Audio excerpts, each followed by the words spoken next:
Денес во Стопанската комора на Македонија имаме седница на Македонската асоциација за рударство и само имаме една единствена точка. Сакаме да ги разгледаме актуелните движења во Македонија врзани со секторот за рударство. Вие сите сте присутни, ние сме присутни и гледаме дека има многу реакции усмерени против рударството во Македонија. Сакаме да оцениме колку тие реакции на населението се основани, колку се неосновани. Досега дискусијата што ја водевме, главно наше мислење е дека ова движење во Македонија против рударскиот сектор не е добро, не е на добро, затоа што праќаме многу лоши пораки до идните инвеститори кои треба да дојдат во Македонија, до инвеститорите кои веќе се наоѓаат во Македонија и сметам дека се прави една збунувачка атмосфера без некои сериозни анализи кои треба да се направат. Знаете, лесно е да се прогласи и се употребуваат изузетно тешки изрази, смрт, дека рударството носи смрт, дека и така натаму. Јас сакам да изнесам само неколку податоци. Во Македонија активно под рударство има 0,2%, значи концесии за експлоатација, 0,2% од вкупната територија на Македонија, таа е 26.000 квадратни километри. Друг податок, вкупно издадени концесии има околу 1,5% издадени се концесии. Тука ги кажуваме и каменоломите и се она што се спаѓа во рударскиот сектор. Луѓето кои реагираат, кои штрајкуваат, кои применуваат мерки, мислам дека не доволно располагаат со фактички податоци. Во рударскиот сектор во Македонија се вработени околу 13.000 работници.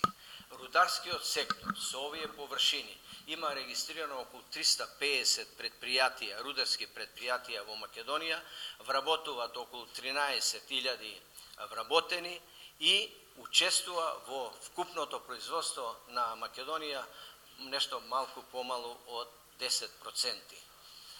Бројките и луѓето си дозволуваат за право да употребуваат изрази, хемии, хемикалии и тоа главно од луѓе кои не се нити остручени тоа да го прават без детални анализи, мислам дека води само кон влошување на овој сектор во Македонија. Јас сакам да подсетам, да ги подсетам сите луѓе во Македонија да се вратат во периодот од 2000 до 2004-2005 година, кога рударскиот сектор во Македонија беше потполно згаснат. Една од причините беа ниските цени главно на металите и да се вратиме како изгледаа одредени градови во тој период.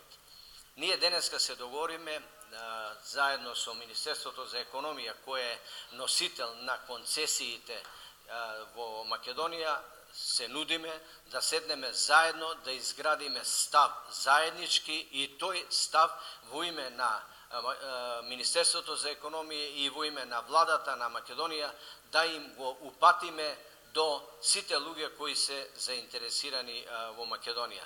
Сметам дека во Македонија имаме еден преседан, се смета и мора сите да знаеме дека е тоа болно за сите учесници кои се во рударскиот сектор, дека ние сееме смрт, дека ние носиме само непријатности во Македонија и морам да ви кажам дека и ние како Македонска асоциација за рударство се чувствуваме непријатно, бидејќи не помалку се сметаме заинтересирани за здрава животна средина.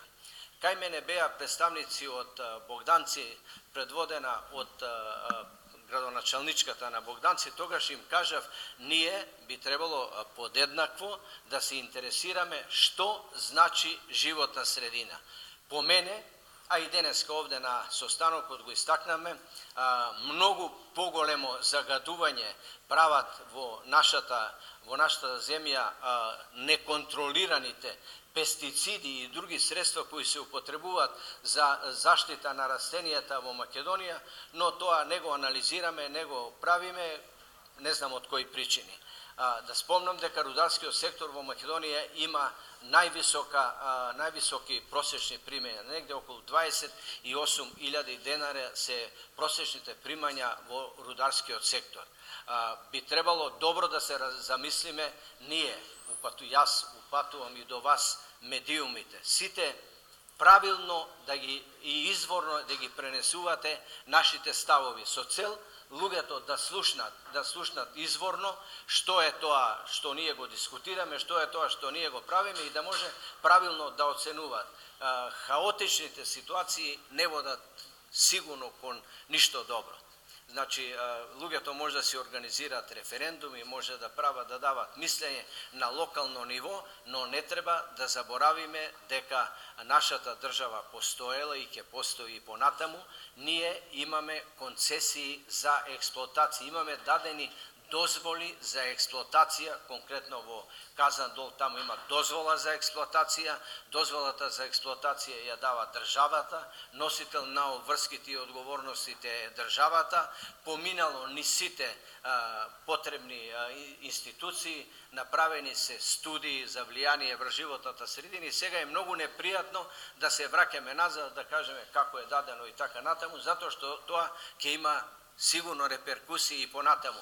Ние на овој сектор му даваме значење, денеска се договоривме, а ние имаме заклучок во Стопанската комора на Македонија на управниот одбор, дека новата влада, едно од сериозните прашања со кои треба да се занимава е долгорочната стратегија за рударскиот сектор во Македонија. Ние кога би имале долгорочна стратегија, би знаеле точно која општина, кој локалитет, какво има, какви руди, какви богатства треба да се експлоатираат, не треба да се експлоатираат, но ние таа стратегија немаме, како што немаме стратегии за многу други дејности и веројатно забуната кај народот доаѓа оттаму. Моја препорака е дека сите мора да гледаме на ова со трезни глави, затоа што пораката што ја испраќаме до инвеститорите е многу лоша, можеби многу време после ќе ни треба да ова го поправиме.